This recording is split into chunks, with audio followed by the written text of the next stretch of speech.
What is heaven going to be like?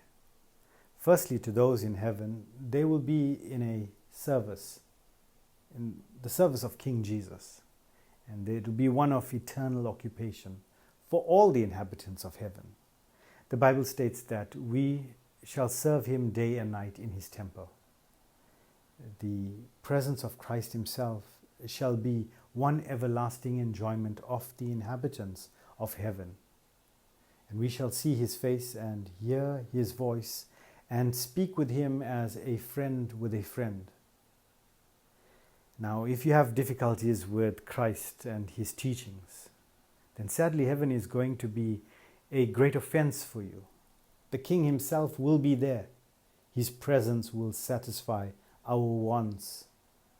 And what a sweet and glorious home heaven will be to those who love the King, King Jesus Christ, in sincerity. We live by faith in him, and we find peace though we see him not. And there we shall see him face to face and find he is altogether lovely.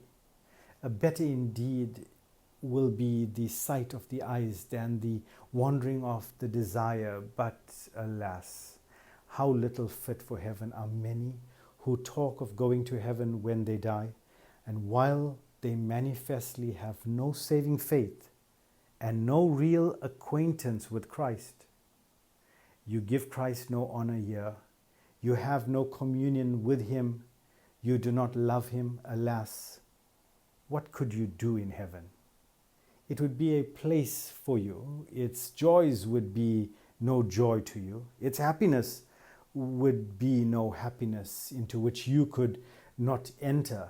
Its employment would be wearisome and burdening to your heart. Oh, repent and change before it's too late.